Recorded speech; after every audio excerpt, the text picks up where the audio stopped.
Hello, friends, a very warm welcome. And in this series, we are going to take up again very important topics, themes, and ideas. And you want to make sure that you learn and you appreciate the understanding so that you become a natural player as far as exam is concerned. The goal is to make you help crack the exam with sensitivity, with clarity, and it's definitely it's not a shortcut और ये कोई chewing gum नहीं है, ये कोई 2 minute का काम नहीं। तो हम उसी अप्रोच और उसी चर्चा के हिसाब से हम आगे को चीज़ों को देखते हैं।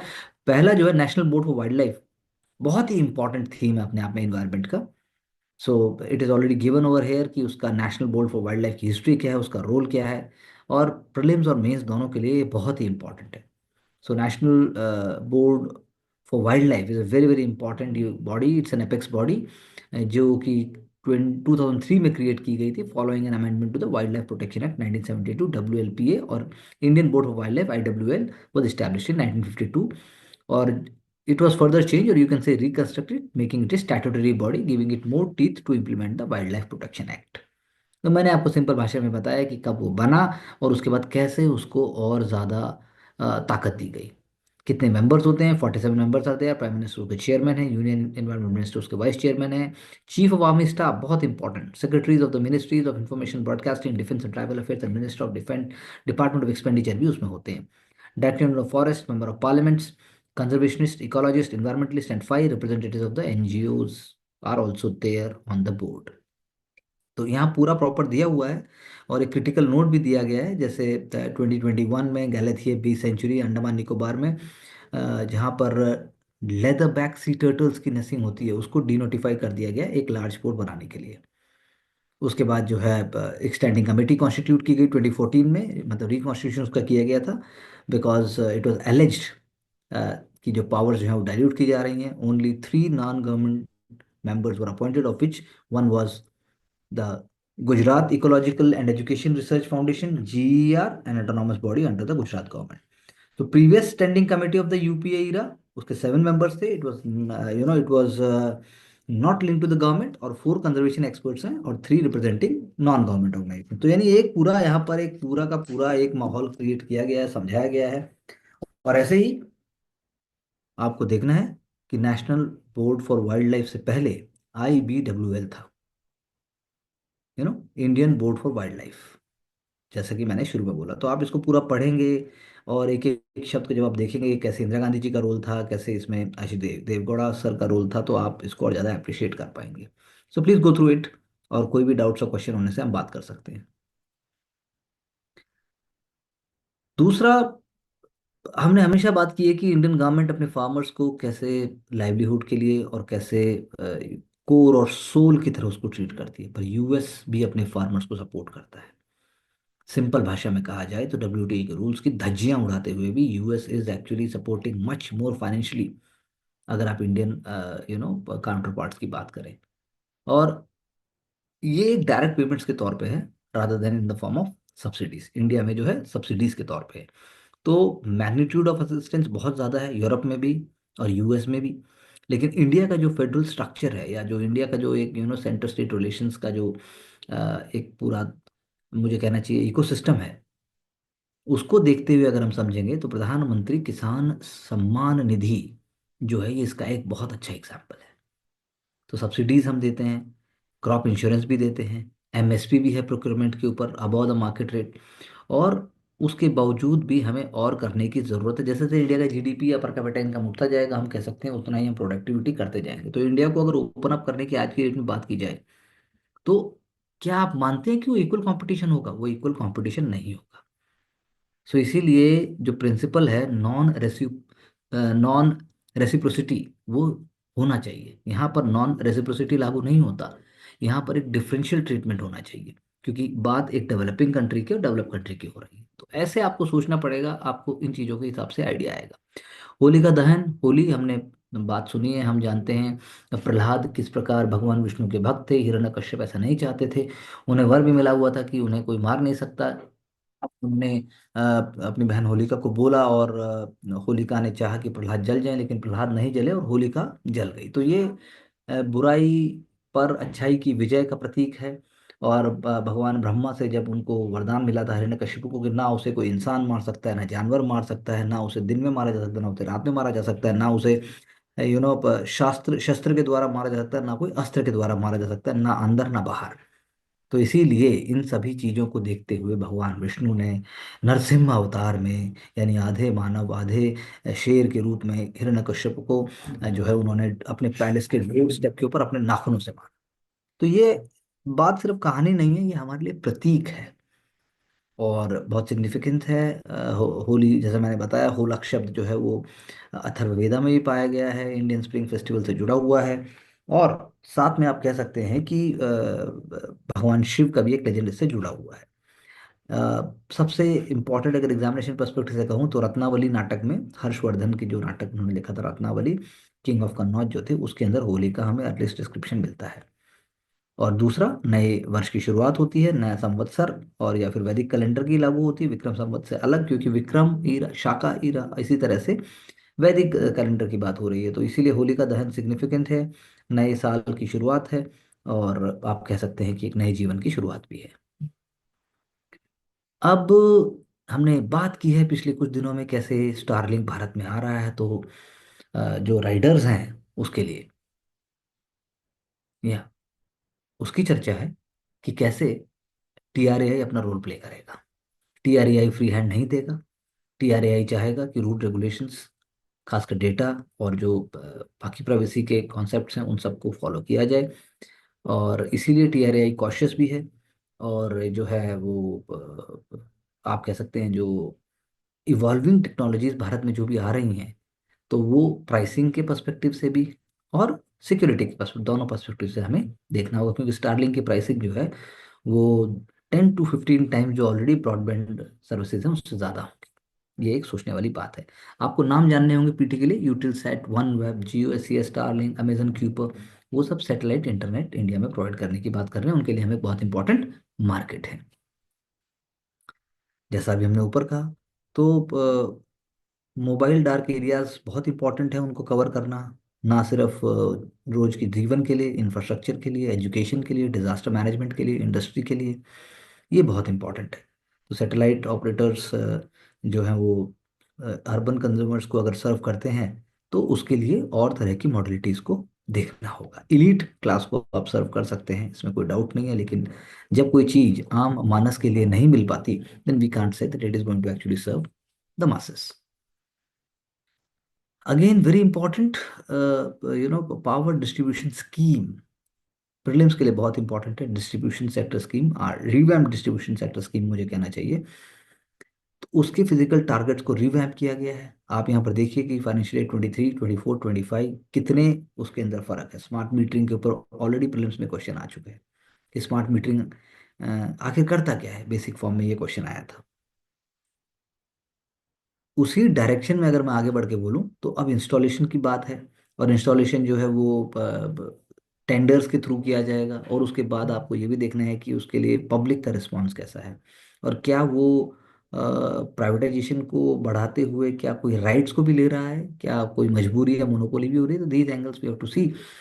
लेकिन यहाँ पर क्या बात है, यहाँ पर की बात ये है कि जो ऑपरेशनल एफिशिएंसीज हैं और फाइनेंशियल सस्टेनेबिलिटी है, यानी ऑपरेशनल एफिशिएंसी यानी आपने लागू तो कर दिया, तो क्या वो वाकई चल पाएगा, और फाइनेंशियल सस्टेनेबल कैसे होगा। Very important to understand natural manufacturing mission, policy gap को पूरा करने के लिए।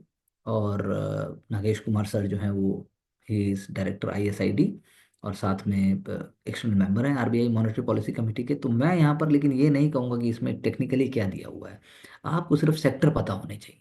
फुटवेयर और लेदर सेक्टर पहला एक सेक्टर है, इंटेंसिव भी है, उसके अंदर बहुत सारी जॉब्स भी हैं, क्लस्टर्स भी हमें क्रिएट करना है। दूसरा, national action plan for toys, ये बहुत इंपॉर्टेंट है। मोदी जी ने पिछले कुछ दशकों, पिछले एक दशक के अंदर मुझे कहना चाहिए, उन्होंने पूरा सी चेंज कर दिया, इकोसिस्टम ही चेंज हो गया। We are going to become a global player. तीसरा, आप कह सकते हैं फूड प्रोसेसिंग। तो इन एरियाज के अंदर हम अब नेशनल मैन्युफैक्चरिंग जो मिशन है एमएसएमईज के लिए, उनकी पॉलिसी की तरह उनके रोड मैप, साथ में उनके बाद क्रेडिट अवेलेबिलिटी, उसके बाद टेक्नोलॉजी, साथ में अगर मैं आगे चलूँ, हाई वैल्यू एडिशन आप कैसे करेंगे और सेक्टर्स में, जैसे solar photovoltaic sales, electric vehicle batteries, electrolysis, electrolysers, turbines, और उसके बाद जो है मिशन मोड में अगर आप बोलेंगे तो और भी चीजें धीरे धीरे ऐड हो सकती हैं। तो सोचने वाली बात यह है कि जो हमने पीएलआई स्कीम को हमने लागू किया, अब तो 2.0 आने की बात हो गई है, तो उससे हमें एक मैग्नेटिक पुश मिला है, हमें एक ग्लू मिली है। तो अब ईरा ग्लोबलाइजेशन का है, लेकिन प्रोटेक्शनिज्म भी आया है, चीज़ें और भी चेंज हुई हैं। तो पॉइंट यही है कि जो इंडस्ट्रियल डेवलपमेंट इंडिया का है वो अपने आप में इंडिया सेंट्रिक अप्रोच से बढ़ना चाहिए। इंडस्ट्रियलाइजेशन जो है वो इंडिया के 2047 के गोल को पूरा करने के लिए होना चाहिए। जो टारगेट्स हैं वो इंडियन मैन्युफैक्चरिंग पोटेंशियल को आगे उठाएं, उनकी उसकी कैपेबिलिटीज को लोकली हम कैसे ऊपर उठाएं, कैसे उस टेक्नोलॉजी को हम पुश करें, ये हमारा ध्येय होना चाहिए, यही यहाँ पर बताने की बात है। अब उसी का अपोजिट पिक्चर हम यहाँ देख सकते हैं कि मैक्रो डेटा जो है वो मैन्युफैक्चरिंग को, या फिर आप कहिए कि वो जो हमारी इकोनॉमी का जो एक पर्सपेक्टिव है उसको ठीक से नहीं दिखा पा रहा है। यानी कि जो सेंसेक्स है, वो बेंचमार्क इंडिसेस जो हैं वो अभी भी लो ही चल रहे हैं। तो क्यों? क्योंकि जो मार्केट को जो फ्यूचर दिखता है, या जो जियो स्ट्रैटेजिक कंडीशन है, उससे वो ज़्यादा एकदम बयोड नहीं है, उससे ज़्यादा इतना ज़्यादा वो मतलब हैप्पी नहीं है। आईटी सेक्टर जैसे वर्स्ट परफॉर्मिंग रहा है आप पिछले कुछ समय में। लेकिन हमें पेशेंस रखना होगा। आईटी के साथ साथ मैन्युफैक्चरिंग है, उसके साथ साथ बाकी जो सर्विस इंडस्ट्री लेड सेक्टर्स हैं, they are also going to help us in the longer run. तो ये हमें देखने होंगे। तो that is why it is just an indicator. आपके आंसर्स में भी इसी तरह की अप्रोच आनी चाहिए। इसीलिए अगला टॉपिक अगर हमारा कह रहा है कि जो क्लाइमेट चेंज रिस्क हैं उसके ऊपर भी हम सोच के चलेंगे, हल्का सा प्रूडेंशियल एस्पेक्ट लेंगे, हम उसको भी सोचेंगे कि जो क्लाइमेट चेंज के रिस्क हैं और जो फाइनेंस कंट्रीब्यूशन है, या फाइनेंस की जो सस्टेनेबिलिटी है वो कैसे जुड़ी हुई है। तो हमारे आरबीआई गवर्नर साहब ने कहा उसके लिए भी हम एक dedicated system, dedicated role play करने की बात करते हैं। तो ये एक इंडिया की अप्रोच है। यूएस तो इसको मान के भी राजी नहीं है। तो सेंट्रल बैंक ने ये बात सोची है कि जो रिस्क पोज किए हैं क्लाइमेट चेंज ने फाइनेंशियल सिस्टम को, क्योंकि वो ऑब्वियसली इंश्योरेंस से जुड़ा हुआ है, डिजास्टर मैनेजमेंट से जुड़ा हुआ है, हीट में प्रॉब्लम है, रेन में प्रॉब्लम है, सिटीज हमारा आप देखिए आप किस तरीके से चल रही हैं। तो all major types of financial risk, चाहे वो क्रेडिट हो चाहे फिर वो ऑपरेशनल रिस्क हो, सभी किसी न किसी तरीके से आप कह सकते हैं कि क्लाइमेट से वो व्हाट आई कैन से वो इन्फ्लुएंस होते हैं। इसलिए ग्रीन फाइनेंसिंग कॉन्सेप्ट यहाँ पर आ जाता है। SEBI investigation reveal that a company was making money from education fees rather than trading profits. तो अब वही बात है कि इन्होंने जो है नोट छाप लिए। अस्मिता पटेल जिन्होंने अपने आप को शी वुल्फ कहा था स्टॉक मार्केट मार्केट का, और जो है वो कहती थी कि भाई हम तो क्लेम ये किया कि भाई मतलब ट्रेडिंग से हम जीत रहे हैं, लेकिन वो असल में आपने लोगों से जो कोर्सेज किए उससे आपने कमाया। कोर्सेज एक्सपेंसिव भी थे। 7 लाख फॉर 7 मंथ्स, भाई हम तो यूपीएससी में भी ऐसे नहीं करते। 18% टैक्स देने के बाद भी आप देखिए post the GST of 18% the cost come to 8.26 lakh. ये तो 2 ईयर एमबीए कोर्स की बात हो जाती है अगर हम बात करें इंडियन इंस्टीट्यूट ऑफ मैनेजमेंट्स की अगर हम बात करते हैं।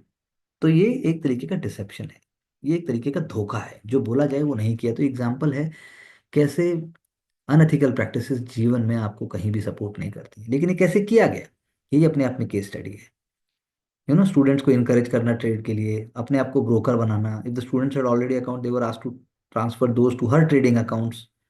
तो सारी गाइडलाइंस का उन्होंने वायलेशन किया। सोशल मीडिया चैनल्स के थ्रू उन्होंने अपने आप को सेल्फ प्रमोट किया। और हम कह सकते हैं कि स्टॉक स्पेसिफिक एडवाइस जो है वो स्कोप ही में नहीं आती है एजुकेशनल एक्टिविटी के, उन्होंने उसको भी ब्रीच किया। तो इसीलिए जो सारी की सारी चीज़ें हैं वो धड़ाम से स्टूडेंट्स के लिए गिरी जब वो रेगुलेटर के पास पहुंचे, क्योंकि 40% पर ईयर गारंटेड रिटर्न्स तो ना हो पाए। फॉरगेट अबाउट रिटर्न्स, उनको लॉसेस भी हुए। तो अब आप कह सकते हो कि जब कुछ ऐसा होगा तो आप देख लीजिए, क्योंकि लास्ट मंथ ही सेबी ने 53 करोड़ से भी ज़्यादा जो है वो एंटिटीज से उन्होंने उनको लिया। और अस्मिता पटेल और उनके हस्बैंड जो हैं जितेश पटेल, उसको उन्होंने शो कोस नोटिस इशू किया। और जो अमाउंट है 104 करोड़ के आसपास विद इंटरेस्ट क्यों ना यू नो ले लिया जाए, या क्या उसका क्या मतलब, उसके लिए एक सही समाधान होना चाहिए। That's what I want to say. So again this is a case study and we have to understand what is happening around, और उसको एग्जामिनेशन पर्सपेक्टिव से हमें देखना है। अब ये एक पॉइंट आया, terminal government replaces rupee symbol in the budget logo with the Tamil letter. तो दैट्स नॉट समथिंग, ये हमें पॉलिटिकली एक जो है पॉलिटिकली सरचार्ज्ड आइडिया है, इसको बस हमें उस एंगल से देखना है। और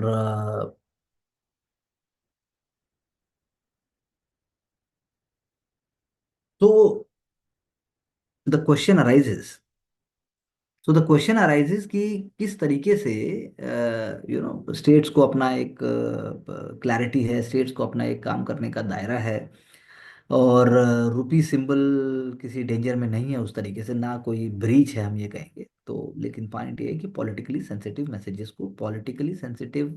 को कभी भी पॉलिटिकल बाउंड्रीज से जो अपने फायदे की चीज़ें हैं, उनसे आगे नहीं लेके जाना चाहिए। तो यहाँ पर बात यही है कि पॉलिटिकल पार्टीज हर चीज को पॉलिटिकल एजेंडा पे लेके जाने की बात करेंगे तो हमें नुकसान को भुगतना होगा। Viral code clips sparks concerns on live streaming. अब ऐसा तो होगा, बिल्कुल होगा, लेकिन दुख की बात यह है कि ये जज के कार्य को ट्रेवलाइज कर देता है, इट ट्रेवलाइजेस, ट्रिविया बना देता है उसको, मजाक बना देता है उसको।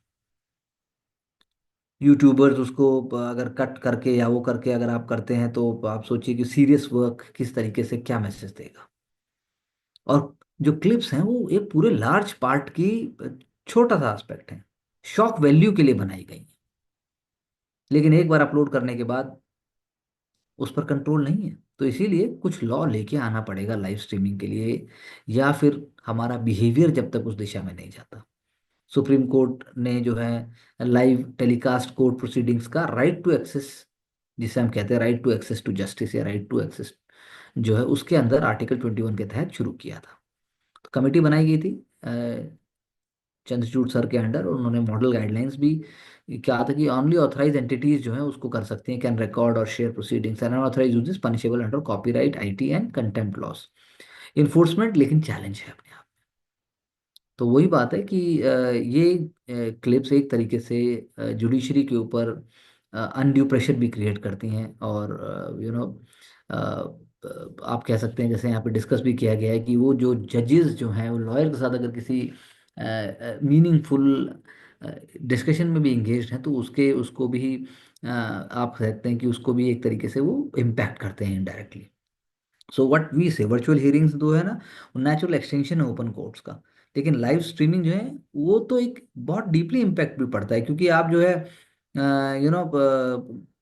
आप जो भी बोल रहे हो बाद में पता नहीं किस उससे देखा जाएगा। लाइव एक अलग चीज़ है और लाइव स्ट्रीमिंग एक अलग चीज़ है।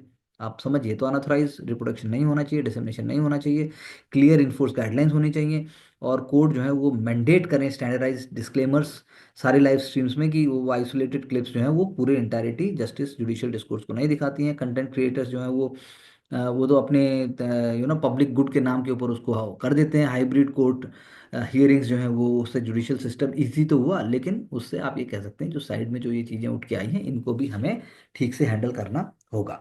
तो अब आप ये देखिए कि 2024 alone 2,10,000 post related to legal content were seen on the Instagram from India. सोचिए आप, 2,10,000 पोस्ट। अब कुछ लीगल एक्सपर्ट्स का कहना है कि हमें लाइव स्ट्रीमिंग्स प्रोसीडिंग्स को रोक देना चाहिए, और कुछ का कहना है कि भाई जो है ये अगर ऐसा करते हो तो आप हमारी freedom of expression, freedom of जो हमारी स्पीच है उसको और रिस्ट्रिक्ट करने की बात है। So instead of freely expressing, content creators are practising conditional speech. तो अब वही जैसा हमने पहले बोला कि सबसे इम्पोर्टेंट बात यह है कि इसको रेगुलेट करने की ज़रूरत है, और सोशल मीडिया प्लेटफॉर्म जो हैं वो तो लाइटली साइडलाइन हो जाते हैं, कुछ भी करते रहते हैं। तो पॉइंट ये है, हमारे यहाँ जो इंटरमीडियरी लाइबिलिटी है वो भी बहुत लिमिटेड है। तो अगर कुछ गलत भी होता है तो आप प्लेटफॉर्म गलत नहीं मानते हैं, जिन्होंने डाला उनकी बात आती है। तो पॉइंट ये है कि ये एक बहुत अच्छा एक चर्चा का विषय है, आप भी सोचिए। And in our discussion also we can see कि आखिर मेरे हिसाब से तो एक लॉन्ग टर्म में एक इकोसिस्टम इवॉल्व होगा। थोड़ा स्ट्रिक्टनेस की जरूरत है, रूल्स को अगर डायरेक्टली ब्रीच करने की बात है उसको थोड़ा सा मैसेज के लिए टाइटली हमें देखना पड़ेगा। अगेन 1 ट्रिलियन मार्केट राउट हिट इन्वेस्टर्स, जो consumer spending, sluggish income growth, high inflation, which is make up for half of India's GDP. I repeat, जो इकोनॉमिक ग्रोथ है वो बहुत इंपॉर्टेंट है, वो स्लगिश हो रही है, और यूएस जिस तरीके की पॉलिसीज को जो टैरिफ वॉर के कर रहे हैं उससे हमें भी डायरेक्ट इम्पैक्ट हो रहा है। और आप कह सकते हैं कि मार्केट जिस तरीके से अभी बिहेव कर रहा है, it is very volatile, and one has to remain very positive, one has to remain very, uh, one has to remain very committed, और एक बास्केट में आप सारा का सारा इनपुट नहीं डाल सकते। जैसे यहाँ एग्जांपल दिया गया है कि as India's longest equity slump in 3 decades wipes out nearly 1 trillion in market capitalisation.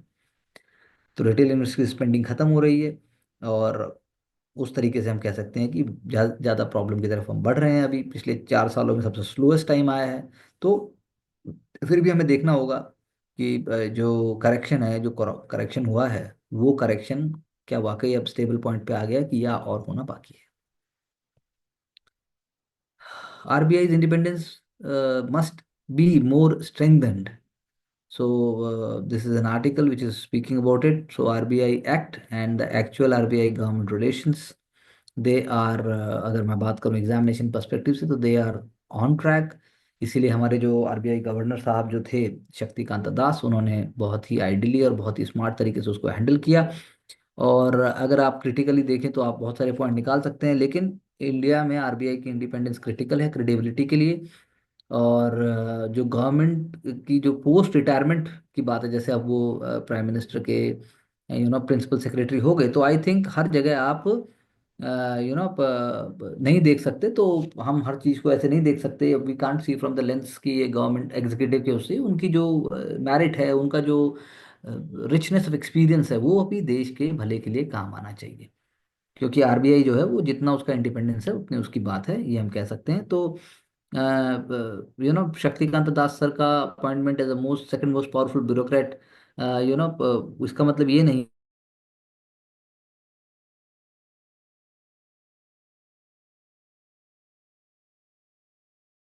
Functions अगर आप देखेंगे RBI की, जो आप उसका वर्क प्लान देखेंगे, तो हम उस तरीके से उसको देख पाएंगे कि ऐसा एक्चुअली में नहीं है। सो पॉइंट यही है कि इन्फ्लेशन मैनेजमेंट है, या फिर मॉनेटरी पॉलिसी कमेटी का रोल है, या फिर सेंट्रल बैंक का जो वाकई नज करने का भी रोल है, बिहेवियरल इकोनॉमिक्स में भी जो रोल प्ले करता है। तो I think it has been doing it and we are moving towards safely. Our economic, macro economic और माइक्रो, हमारे दोनों ही फंडामेंटल्स बहुत ज़्यादा स्ट्रॉन्ग हैं।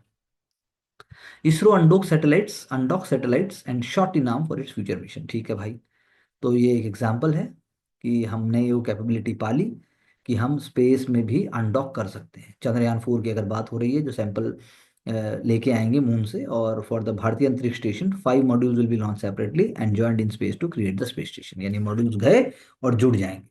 सो ये कैपेबिलिटी बहुत एसेंशियल है, आप कह सकते हैं, फ्यूचर इसरो मिशंस के लिए, मून को एक्सप्लोर करने के लिए, ह्यूमन फ्लाइट के लिए, और हमारा अपना स्टेशन स्टेज स्टेशन बने उसके लिए भी। तो आप नाम सिर्फ याद रखिए, SDX-01 चेजर, SDX-02 टारगेट, वो इंडिपेंडेंटली मूव कर रहे हैं। तो अब अगर मैं यहाँ बोलूँ सिंपल तरीके से कि जो अनडॉकिंग प्रोसेस है उसमें SDX-02 आर्म जो है वो दो सैटेलाइट्स को कनेक्ट करेगी। It was extended and the capture lever released and the two satellites were given the command to separate.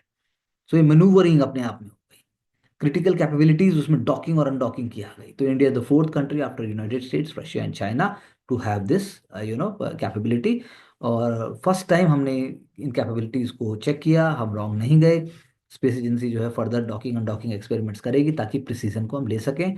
तो एग्जॉस्टिव ग्राउंड सिमुलेशन के लिए किए गए, वो इसका कॉर्नर स्टोन था। द स्पेस डॉकिंग एक्सपेरिमेंट जो स्पेस डेक्स मिशन है, वो दो स्मॉल 220 kgs के सेटेलाइट को लेके गए सेम ऑर्बिट में, और उनको आसपास लेके आए और फाइनली उनको ज्वाइन कर दिया। तो यानी इसरो की जो ये पावर है, जो ये भारतीय अंतरिक्ष स्टेशन, जो स्पेस एजेंसी जो 2035 तक हम बनाने की बात कर रहे हैं, वो पब्लिक गुड के लिए है। वो इसलिए नहीं है कि हम उसका कुछ सिर्फ इंडिया अपने किसी स्वार्थ के लिए करे। तो भारत का निहित मतलब पूरा है, अपने हित के लिए नहीं है, वो सबके लिए सोच के बात हो रही है। That's what India has been doing. तो इसीलिए हमने क्रिटिकल टेक्नोलॉजीज को जब भी हमने यूज किया है, we have done it for the purpose of everyone's good.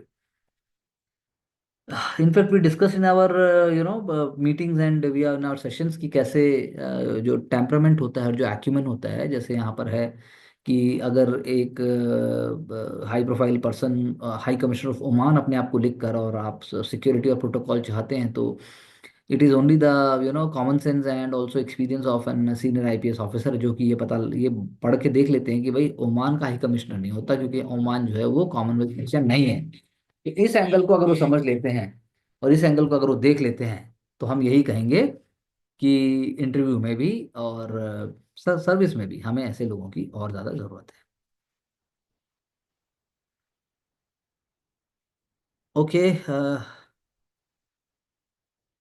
अब दिल्ली इज़ एन एग्जाम्पल। उनका कहना है कि भाई दिल्ली एक एग्जाम्पल है। यहाँ पर दिल्ली के सामने बात हो रही है, more tankers and trips, revise rates for new connections. ये बात हो रही है पानी के लिए, दिल्ली में वाटर के लिए। तो दिल्ली सिर्फ एक सिटी नहीं है, दिल्ली एक तरीके का मिरर है, मेट्रोपॉलिटन सिटी भी है और उसका मैनेजमेंट भी होना चाहिए। और आप कहिए कि जो दिल्ली जल बोर्ड के कनेक्शंस हैं वो भी पॉजिटिव डायरेक्शन में होने चाहिए। तो इसीलिए उन्होंने बोला है कि भाई जो दिल्ली जल बोर्ड के जो कनेक्शंस हैं वो आप कहिए कि वो इक्विटेबल बेसिस के ऊपर होने चाहिए। मेरा कहने का पर्पस ये है, जैसे यहाँ पर एक एग्जांपल दिया हुआ है कि previous Aam Aadmi party government had set higher rates for posh areas. For new connections the official rate is 2 to 3 lakh, but people were force to pay rupees 20 to 25 lakh। तो इसका मतलब ये है कि वो कह रहे हैं कि इससे इलीगल एक तरीके से सिस्टम बना। सो मल्टीपल कनेक्शन सिस्टम खत्म करने की बात है, in under which residents who own multi storey buildings take separate connections for each floor. We will put an end to such connections. Illegally availing benefits of free water up to 1 lakh liter. Such a connection not only limits supply to other household but also lead to revenue loss for Delhi Jal Board. तो point ये है कि एक जगह एक ही connection की बात हो रही है। और ये बात कर रहे हैं कि convert all water tankers into GPS enabled vehicles, ये भी पहले से बात हो रही है। तो बात ये है कि अभी आप इसको देख रहे हैं, फिर हम अगर 6 महीने साल भर बाद बात करते हैं तो आप देखिएगा कि क्या वाकई ऐसा कुछ हो पाया कि नहीं हो पाया। So this is how it is and we have to see कि जब तक कोई भी स्कीम, कोई भी प्लान पूरे सिस्टमेटिक अप्रोच से नहीं होगा, तब तक लॉन्ग टर्म में उसका सोल्यूशन आने वाला नहीं। जैसे अब 1 बिलियन फंड हमने क्रिएटिव इकोनॉमी के लिए कर दिया, 400 करोड़ में फर्स्ट क्रिएटिव टेक्नोलॉजी इंस्टीट्यूट हम सेटअप करने की बात कर रहे हैं, first Indian institute of creative technology Bombay में या मुंबई जिसको कहिए। अब पॉइंट यही है कि world audio visual and entertainment summit जो हुई, फर्स्ट वेव समिट जो 1 to 4 में हमने प्लान करने की बात की है, जो हो रही है, तो जो इस सोच को जब हमने कल्मिनेट किया तो इसके पीछे जो बैकग्राउंड है उसके पीछे भी और क्लैरिटी होनी चाहिए कि हम कैसे जो हमारे बड़े बड़े चैलेंजेस हैं, हमारे जो इकोनॉमिक और जो हमारे जियो स्ट्रैटेजिक चैलेंजेस है, बड़े बड़े चैलेंजेस, वो हम कैसे कैसे हम उसको सॉल्यूशन ओरिएंटेड बनाएंगे। तब जाकर आपके ये जो Indian institute of creative technology है ये वाकई अपना रोल प्ले कर पाएगा। तो इंडस्ट्री तो हमारे यहाँ है, जैसे हमारे यहाँ ऑनलाइन वीडियो इंडस्ट्री है, उसके बाद हमारे यहाँ ओटीटी प्लेटफॉर्म की बात है, फिर उसके बाद जो है हमारा जो लेवल है, हमारा जो अब अभी जो पिछले मैं कहूँगा एक डिकेड में जो हमने अपने कॉन्फिडेंस से पुटअप किया है चीज़ों को, उनको और आगे ले जाने की ज़रूरत है। Union Ministers of Fisheries, Animal Husbandry and Dairying Rajiv Ranjan Singh delegated the task of responding to unstarred questions in Parliament to his two deputies। यानी कि यूनियन मिनिस्टर साहब ने स्टेट मिनिस्टर्स को दे दिया। तो अब ये क्या हुआ, ये अपने आप में एग्जाम्पल हुआ कि कैसे पॉलिटिकल लीडर्स और जो मिनिस्टर्स हैं, जब हम जनरल स्टडीज पेपर 2 में हम पढ़ते हैं कि फंक्शनिंग आखिर होती कैसे। This is a very practical example of that. Bihar में on the lines of Chai pe Charcha campaign, the BJP launch 24 Lok Sabha polls and replicated later in assembly general election, the Samajwadi party decided launch Paan pe चर्चा। बिहार में नहीं, मतलब मुझे कहना चाहिए कि उत्तर प्रदेश असेंबली इलेक्शन से पहले जो समाजवादी पार्टी है वो पान पे चर्चा करके कैंपेन चलाएगी। तो we will see, will have look into that. Home minister Amit Shah ने, उन्होंने law and order situation Delhi police के साथ जब रिव्यू किया दिल्ली के लिए, तो उन्होंने क्या बनाया, Shishtachar squads, dedicated anti harassment teams. आप एग्जांपल लिख सकते हैं एथिक्स के आंसर में when you are writing the mains examination, in all the 15 district to curb crimes against women in the city. जब मैं कहता हूँ मेंस के लिए, तो इसका मतलब ये है कि आपको भी मेरे साथ साथ अपने आप पर कॉन्फिडेंस होना चाहिए कि हाँ मेरा समय आएगा, आप पॉइंट भी नोट कर रहे हैं तभी आप कर पाएंगे, अदरवाइज इसका फायदा नहीं। In the series of going on taking up one achievement every day, तो आज हम बात कर रहे हैं भाऊ साहिब शिंदे, जो कि दत्तात्रेय भाऊ साहिब शिंदे हैं, बालासोर के।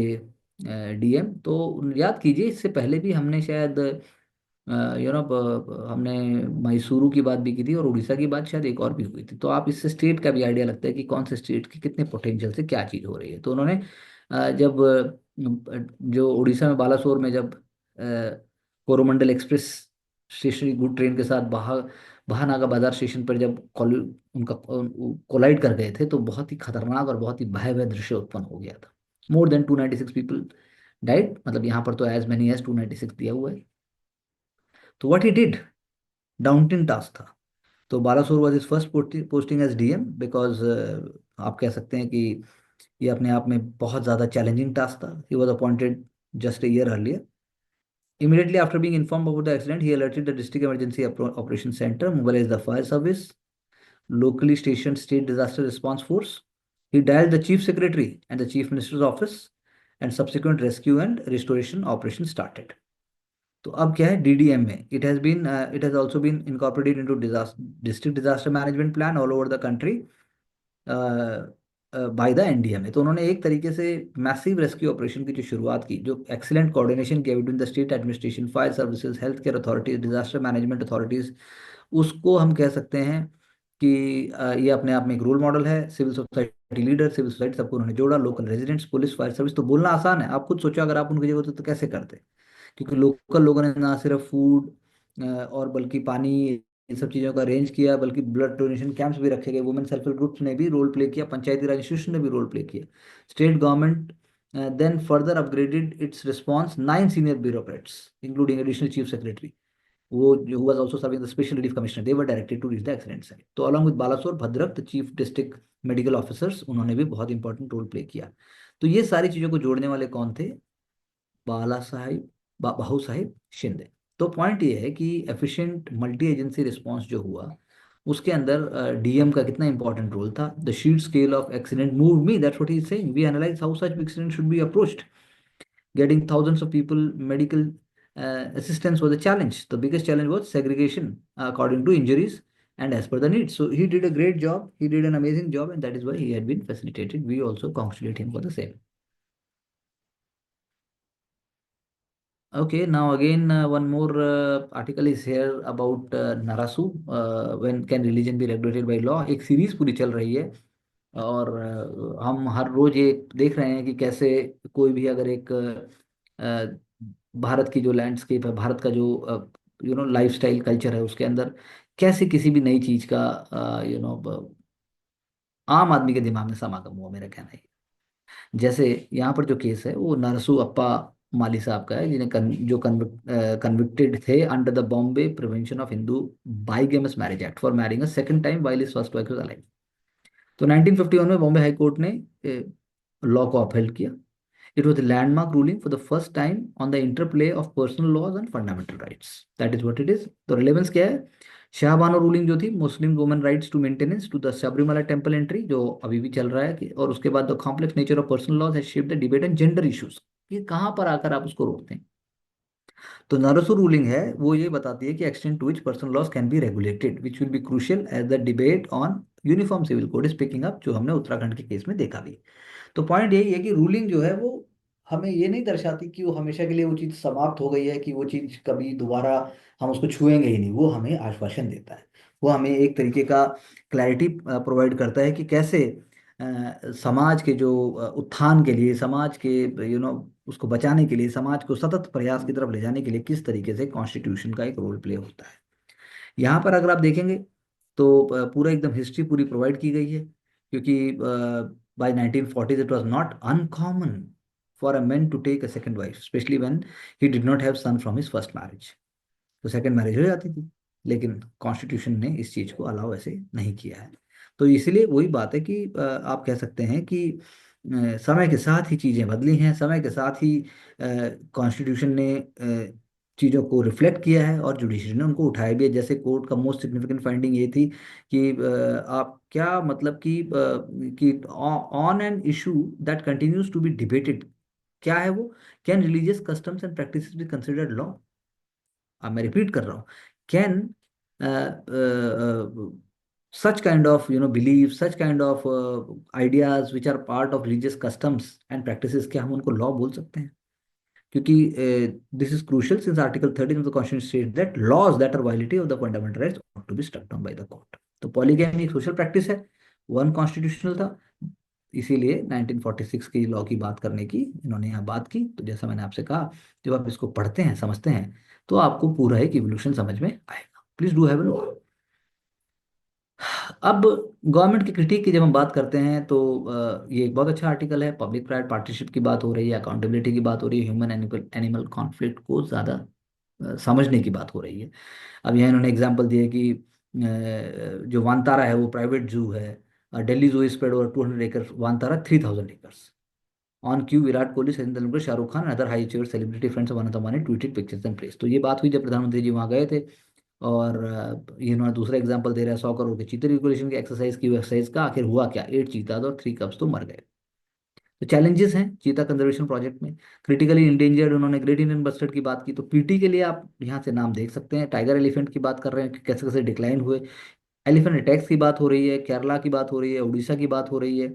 और साथ साथ में इंफ्रास्ट्रक्चर डेवलप हो रहा है, उससे हम वाइल्ड लाइफ को कैसे नहीं संभाल पा रहे हैं उसकी बात हो रही है। तो इन्होंने वही बात की कि कर्नाटका ने टाइगर सेंसस के लिए क्या किया, अटैक्स के लिए क्या किया, महाराष्ट्र में क्या हुआ। हमें याद है कि एक आया भी था और उसका नाम भी आया था कि महाराष्ट्र में 2018 में कैसे एक टाइगर्स को मारने की बात की गई कोर्ट के डायरेक्टिव के बाद। Exotic pet trade in India is another issue. तो सारे इश्यूज इन्होंने लिए हैं। तो बहुत अच्छा आर्टिकल है, आप इसमें से की फैक्ट्स निकाल सकते हैं। इसमें बताया है कि इंडिया की रैंकिंग क्या है और सेंट्रल जू अथॉरिटी का रोल क्या है, फिलंथ्रपीज कैसे अच्छा एक्ट कर सकती हैं और आगे हमें करने की क्या जरूरत है। तो एज अ अपोजिशन ये बहुत ही अच्छा आर्टिकल है जो हम उस पर्सपेक्टिव से ले सकते हैं। तो you must take it. Armenia Azerbaijan, very very important from the prelims perspective, please do have a look कि जो पीस टॉक्स हैं वो अजरबैजान ने जब जो है काराबाक बाई फोर्स ले लिया था सितंबर 2023 में। तो इसमें इससे आप कह सकते हैं कि almost all of the territories 100,000 Armenians they had to flee to Armenia, most now live in Armenia as refugee. तो आर्मेनिया और अजरबैजान दोनों ऑफिशियल ने डिसाइड किया, दोनों कंट्री डिसाइड किया कि they will leave the conflict behind.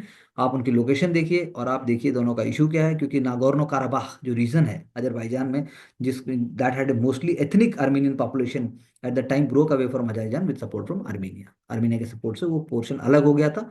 और आप कह सकते हैं कि दोनों दोनों देशों में कॉन्फ्लिक्ट चलता रहा। तो अब पॉइंट ये है कि दोनों ने एग्री किया है कि हम उसको ख़त्म करना चाहते हैं और दोनों की दोनों कंट्रीज आगे बढ़ना चाहते हैं। This is very amazing. So but from the prelims perspective Nagorno Karabakh नाम जैसे पहले आ चुका है, तो ऐसे ही और जो ऐसे इश्यूज हैं वो हमें देखने होंगे ताकि आप उनकी लिस्ट बना सकें और उस हिसाब से देख सकें। So without making things more complicate, our goal is to make you understand and just make you have an idea कि किस तरह के टॉपिक्स, किस तरह के आइडियाज आपको आने चाहिए। Do spend more time, do try to revise and get back to me for more doubts and more clarity. Thank you very much and wishing you all success.